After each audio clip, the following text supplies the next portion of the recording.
41번 질문하겠습니다. 실제로 국회의원들은 아무런 국회의원들 제지와 관련돼서 제 질문드리겠습니다. 실제로 당시에 국회의원들은 아무런 제지를 받지 않고 국회에 들어갔고 또 언론사 역시 국회 본회의장에 들어가 국회 로비에서 국회의원들의 언론사와 국회의원들이 언론사와 인터뷰를 하는 등 상황이 전개되고 있었습니다. 현장 상황은 TV로 생중계되고 있었고 대통령과 증인이 국회의원의 국회 출입을 저지 봉사라는 지시를 할 수 있는 상황도 아니었고 할 수 없는 상황이었죠. 맞습니다. 예. 42번 질문하겠습니다.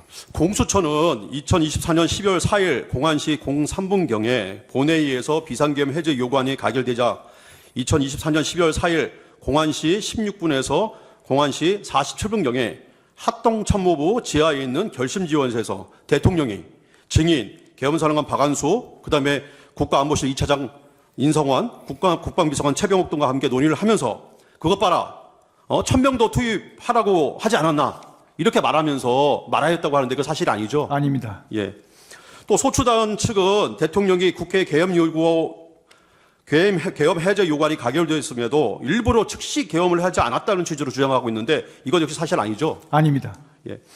증인과 대통령은 계엄 해제 의견을 방송으로 확인한 후에 대통령은 계엄 해제를 위한 국무회의 소집을 지시했고 국무위원들이 대통령실로 오기를 기다렸다가 기다리고 있었던 것이지 계엄 해제를 일부러 늦추거나 하진 건 아니죠. 맞습니다. 그리고 한 가지 더 질문하겠습니다.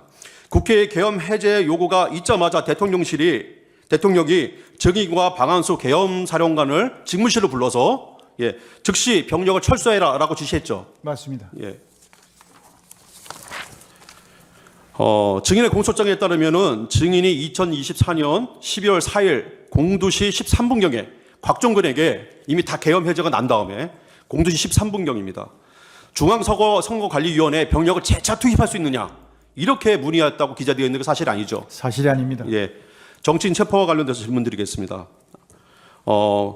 공소장과 증인의 공소장과 소수인 측 주장에 따르면은 증인이 2024년 12월 3일 22시 27분경에 계엄 선포 전에 비상계엄이 선포되자 그 무렵 방첩사령관 여인에게 전화를 해서 정치인들 10여 명의 이름을 불러주고 체포하라고 지시를 하였다는데 사실 아니죠? 사실이 아닙니다. 예.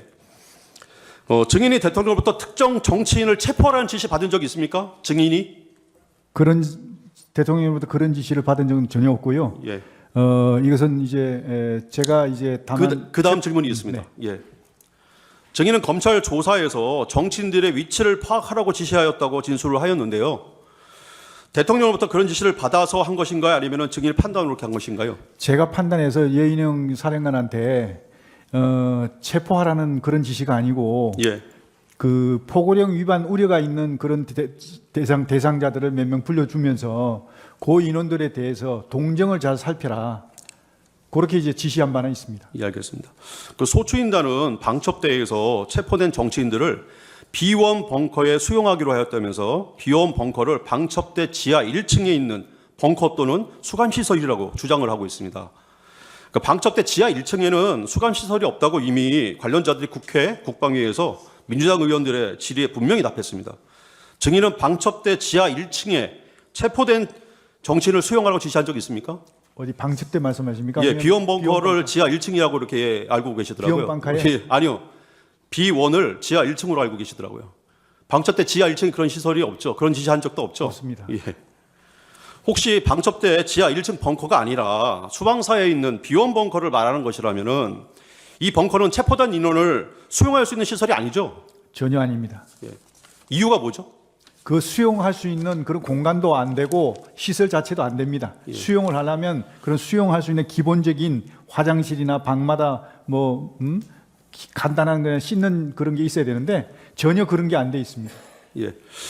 소추인 측은 국회 비상계엄 해제 요구안이 가결 임박하자 증인이 정치인 3명을 우선 체포하라고 방첩사령관 여인영에게 지시했다고 합니다. 증인이 여인영에게 그 정치인 3명에 대한 체포 지시를 한 적이 있습니까? 그 시간을 제가 보니까 그 시간까지도 아까 제가 말씀드린 대로 합동수사본부가 구성이 안 됐습니다. 구성이 안 됐기 때문에 체포조가 운영이 안 되는 겁니다. 예. 그런데 무슨 놈을 체포를 하라고 얘기하겠습니까? 이런 사실을 대통령한테 지시받은 사실도 없죠. 당연히 없습니다. 예. 증인은 공소장에서 검찰이 정치인 체포조가 운영됐다 이렇게 얘기하는데 사실 아니죠. 그것도 아까 잠깐 말씀드린 대로 체포를 하려면 혐의가 있어야 되고 네. 또 체포할 수 있는 기구가 있어야 됩니다. 예, 알겠습니다. 혐의도 없고 예. 체포할 기구도 구성이 안 되는데 질문하겠습니다. 어떻게 예. 그게 체포가 이루어집니까? 예, 예. 선관위 관련돼서 질문하겠습니다. 선관위에 몇 명 가라고 대통령이 지시한 바 있습니까? 없습니다. 예. 증인은 선관위에 어떤 부대를 몇 명 보내라고 누구한테 지시했습니까? 선관위의 초기에 정보사가 이제 그 시설 확보를 위해서 초기에 투입이 됐고요. 그 이후에 특전사가 투입이 된 걸로 알고 있습니다. 몇 명 보내라고 지시한 적은 없죠. 예, 인원은 제가 정확히 예, 기억하지 알겠습니다. 못하고 있습니다. 증인은 선관위에 출동한 지휘관들에게 선관위 직원과 핸드폰 등에 대한 압수 또는 체포 지시를 내린 바 있습니까? 그런 사실은 없습니다. 다만 이제 임무 수행을 위해서 필요한 조치를 하라고는 제가 그 임무를 줬지만 구체적으로 지시하는 것은 그 장관이 해야 될 일은 아닌 것 같습니다. 예.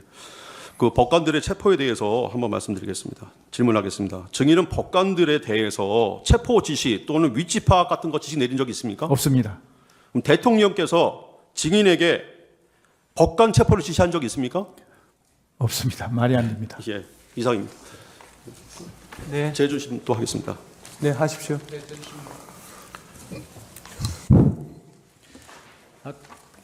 증인께서 아까 포고령 2로 아니 잠깐만. 왜 시간을 지워버리는? 그 남은 시간을 줘야죠. 8분 30초 넣으세요.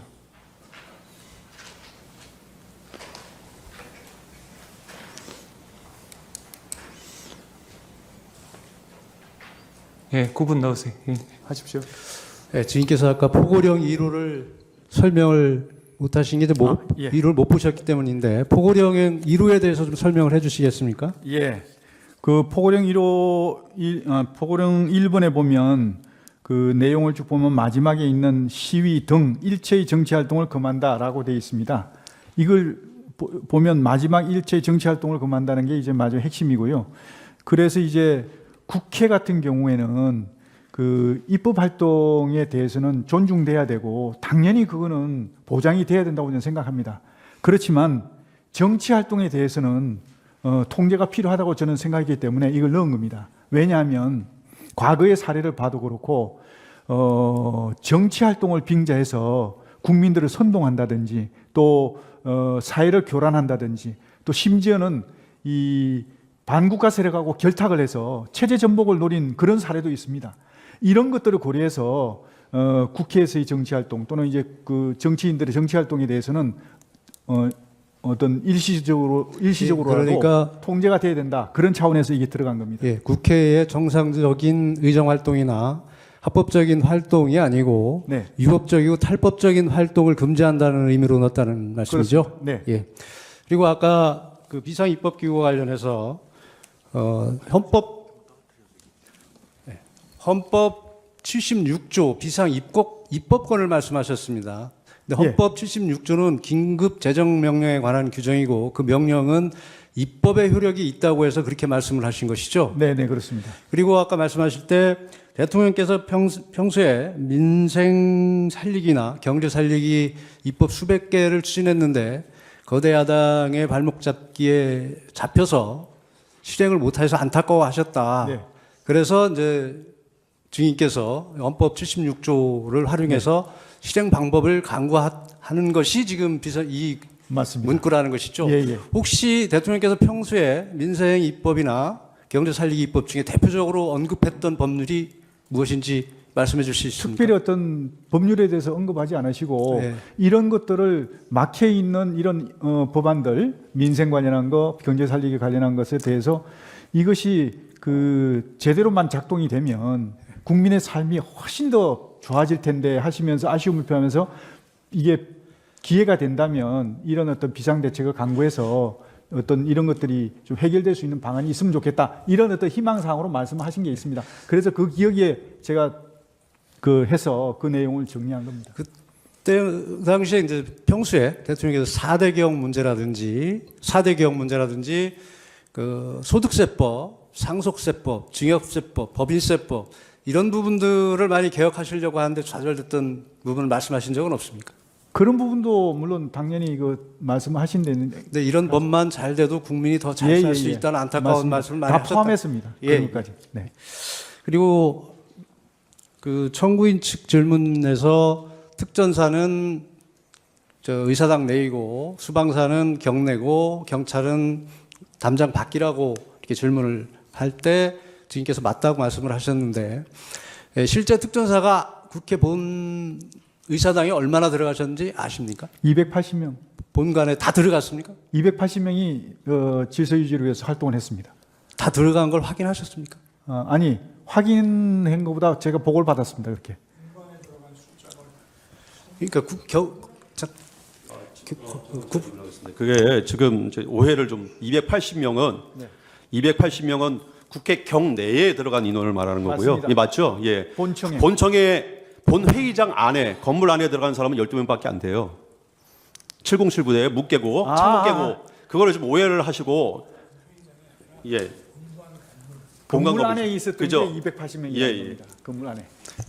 실제 수방사는 212명이 현장에 갔는데 실제 48명인가밖에 네, 못 맞습니다. 들어가고 50명 밖에. 그것도 그것도 예. 건물 내도 못 들어가고 그렇습니다. 경내 대기했고 그렇습니다. 나머지 병력은 담장 밖에 맞습니다. 대기하고 있었습니다. 예, 예. 저도 좀 어제 사진 보고 저거 하는데 그 본회의장과 또 국회 관계자들의 사무실이 있는 본관 건물이 있고요. 예. 또 국회 마당이 있고 담벼락 바깥에 또 경찰이 있었지 않습니까? 예, 예, 예. 근데 특전사 요원들이 그 본관 건물 안으로 한 20여 명이 들어가는 사진을 어제 봤거든요. 네. 근데 거기서 이제 제지를 하고 뭐 이렇게 소화기를 쏘니까 다들 이렇게 나오던데 그 특전사 요원들이 그러니까 우리 장관님 보시기에 그 본관 건물 밖에 마당에 주로 있었습니까? 아니면은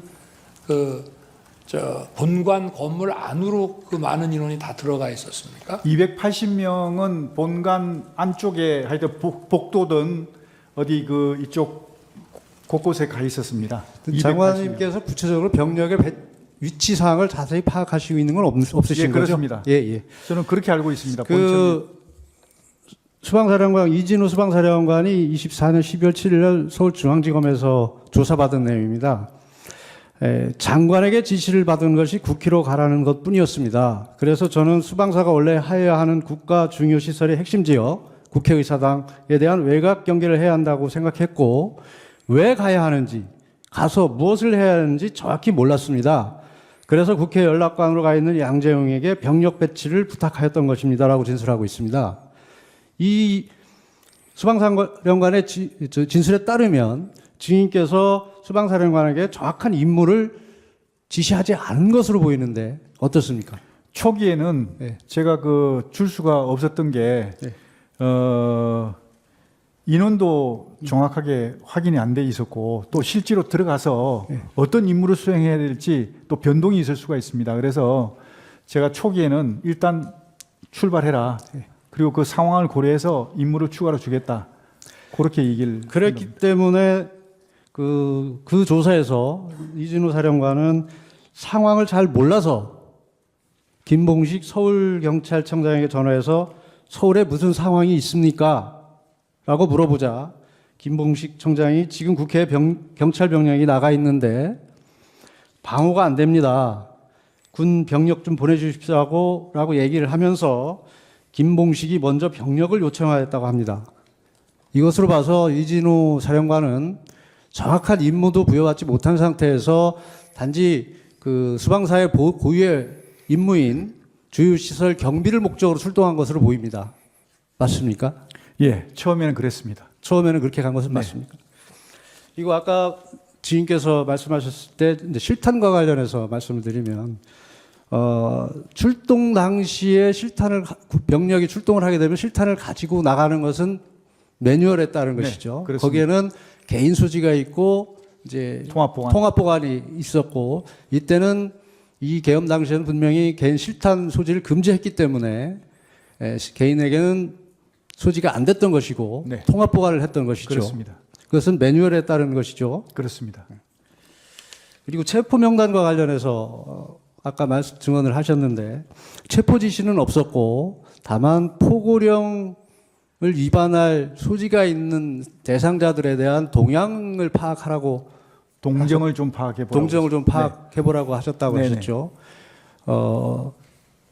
구체적으로 명단을 몇 명을 누가 작성은 직접 하셨습니까, 장관께서? 제가 뭐 몇 명인지 세보진 않았는데 네. 대충 이제 3개 당의 당 대표, 왜냐하면 포고령 위반 우려가 있는 그런 네. 분들을 해서 그 다음에 이제 국회의장, 그 다음에 야당 원내대표, 뭐 기타 뭐 이런 어떤 관심 요주 인물들 이렇게 해서 했습니다. 어쨌든 장관께서 직접 하신 대상자도 있을 것이고 밑에서 보고받은 사람도 있고 예, 그 그렇습니다. 분류가 다르죠. 예, 그래서 전체 명단은 지금 기억 못 하시는 건 맞습니까? 솔직히 다 기억 못합니다. 예.